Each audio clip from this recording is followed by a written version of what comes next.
Welcome back to the deep dive. This is where we take a pile of sources, sometimes really strange ones, and try to pull out the most, well, potent bits for you. And you really need to buckle up today. The stuff we analyzed, it's fictional, yeah, but it comes with some pretty intense warnings. You're talking wood chippers, eyeballs, eye sockets, drowning, even lawn aerators, and then somehow chili hot chocolate in hamburgers. It's a spectacular study in contrasts, isn't it? We're doing a deep dive into, well, narrative bits, chapter titles, music lists, content advisories, all for a story set in this fictional place, Cape Carnage. Sounds delightful. Hey, yeah. So our mission today's a bit unusual. We're analyzing a love story, but not your typical romance. It's between two highly functional serial killers. Right, so we need to unpack their, let's say, explosive conflict, and there are huge stakes around a land sale. And maybe the most surprising thing, woven through all the, violence, there's this really delicate, serious subplot about memory loss and caregiving. Definitely. But before we get into who's killing who, maybe we should set the scene. Cape Carnage. Good idea. The whole town basically cashes in on its awful name, comes from a sunken ship, the HMS Carnage. Charming. It's totally dependent on tourism. They, lean into the darkness. There's even an annual Taste of Terror food festival. But the actual year-round population? Tiny. A small town with some very big secrets.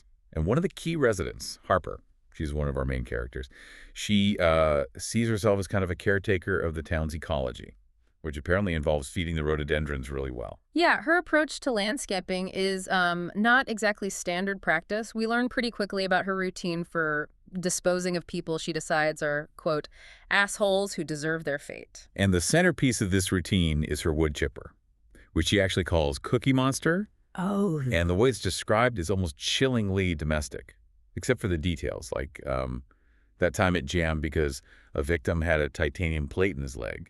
Right, and she had to, get a hatchet to cut the bone above the plate just to clear the machine?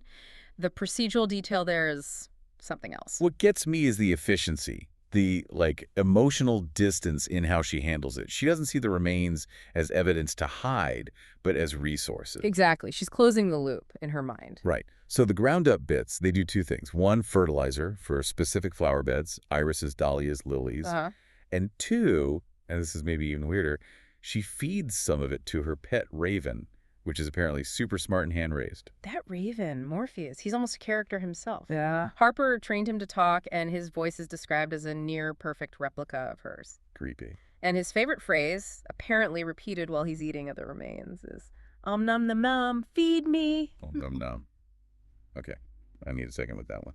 Wow, and Morpheus isn't just, sitting there. He actually helps out, brings gifts. Yeah, found objects. Like an engraved silver bracelet, the inscription is A squared BC, that he apparently picked up from the local cemetery. A detail like that, it suggests her connection to the place, or maybe her past. It runs deeper than it looks. Oh, it absolutely does, because Harper isn't her real name. She's living under this carefully built false identity. She used to be Autumn Bauer, apparently a van life influencer, who vanished after surviving some kind of House of Horrors event where her boyfriend, Adam Cunningham, was murdered.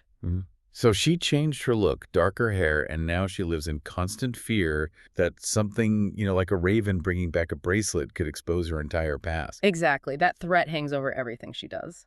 So, okay, if Harper is the sort of domestic killer, busy with fertilizer and efficient waste disposal, Right. then Nolan Rhodes arrives. He's like this focused external threat. Let's unpack him. The vengeful hunter. Nolan shows up in Cape Carnage with basically one goal, vengeance. 4 years back, he and his brother Billy were in a hit and run. Oh, yeah. Billy was killed instantly. Nolan was severely injured, had to wear a halo, went through intense rehab, has multiple scars. And instead of just recovering, he sort of weaponized his pain, didn't he? He held on to that hatred, nurtured it, until it became his whole mission in life. Pretty much, he tracks down people involved in the crash, but the way he documents it, it's chilling. Tell me about the scrapbook. It's not just a list. It's this leather-bound scrapbook, almost like a psychological archive.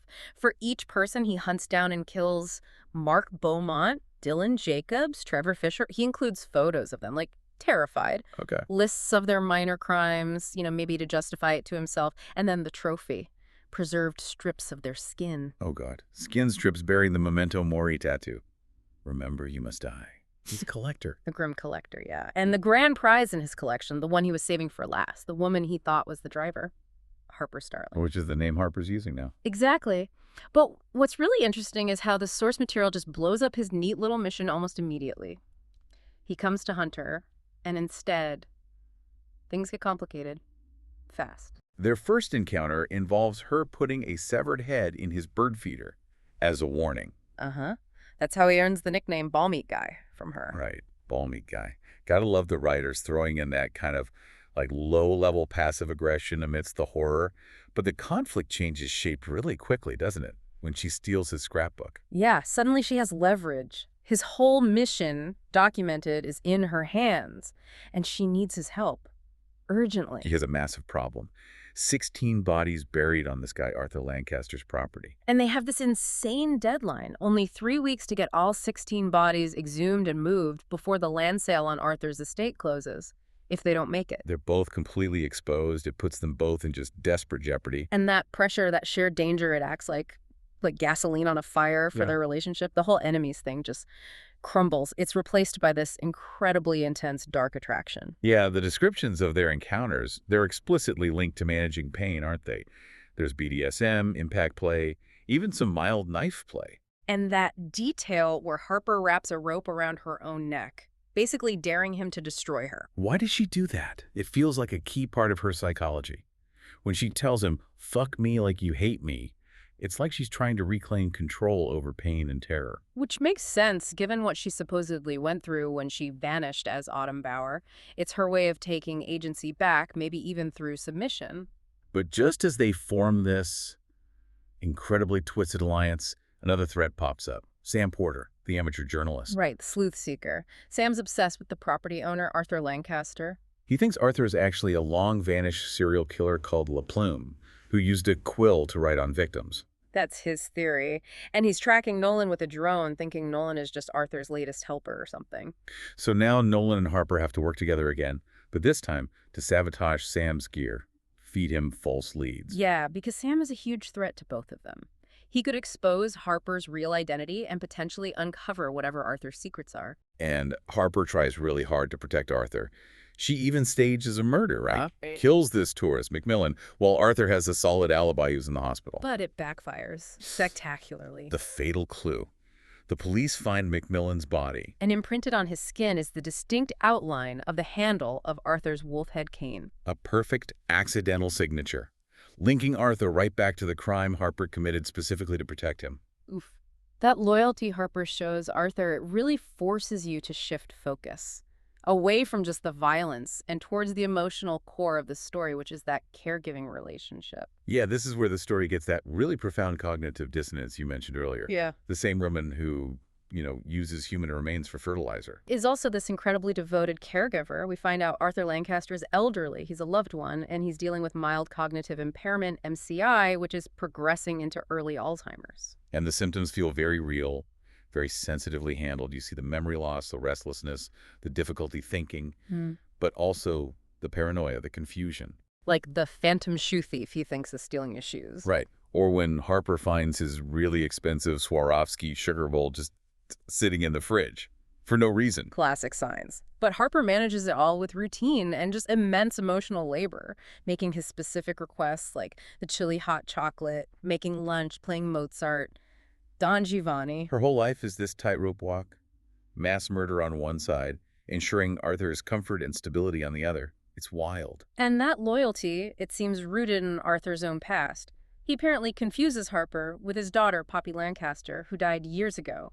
Murdered, actually, in the very cottage where Harper now lives. So Harper's kind of acting as this surrogate daughter, determined to keep his world intact no matter how dangerous that world actually is. Which feeds right back into Sam Porter's theory about La Plume. Right. Sam suspects Arthur might have killed Poppy himself, using that La Plume quill method to cover up his own identity as the killer all along. And maybe he's still killing tourists now. So if you look at it that way, all of Harper's extreme actions, the wood chipper, digging up bodies, covering up murders, they're not just selfish. They're driven by this fierce need to protect Arthur. To shield him from exposure, from being institutionalized, especially now when he's so vulnerable. It completely reframes her violence, doesn't it? It really does. The whole story becomes about this fusion. You know, killers digging up bodies by moonlight and arguing about who left the sugar bowl in the fridge the next morning. It highlights the incredible psychological toll. Maintaining a fake identity, living with past trauma, caring for someone with dementia, and being hunted by someone you wronged. Yep. It's a lot. The weight of all that deception plus the emotional drain of caregiving, it's immense. It really makes you wonder, how long can this whole situation possibly last before it all comes crashing down, taking everyone with it? And that brings us to maybe the final, most crucial psychological twist the source material gives us. Remember, Nolan's whole mission, his entire identity basically, was built on his memory of seeing Harper Starling drive the car that killed his brother. That absolute certainty fueled everything. But our deep dive found something else. A critical piece of evidence surfaced later. When the van from Harper's past life, the Autumn and Adams Van Ventures van, was finally found underwater. Right, at extreme low tide. The evidence in that van strongly suggested that the driver who hit Nolan and killed Billy probably wasn't Harper at all. It was most likely her boyfriend at the time, Adam Cunningham, who's now dead. So Nolan himself starts to doubt. He wonders if his intense hatred, his need for a purpose, had actually warped the face he remembered seeing behind the wheel 4 years ago. Worked it until it matched the woman he was obsessed with destroying. He built this entire horrific mission, killed multiple people based on potentially a faulty memory, a perceived injustice that might not have been aimed at the right person. Think about that implication. The vengeance that gave his survival meaning. It might have been directed at the wrong target all along, and now he's inextricably linked romantically, violently, to the person he intended to destroy, while the person likely responsible is already gone. So what happens to a mission of vengeance when the hunter realizes the very foundation of his hate, the memory he clung to, might be fundamentally flawed? It's like a dark mirror reflecting the price of certainty in a place as chaotic as Cape Carnage. That is definitely something to mull over until our next deep dive.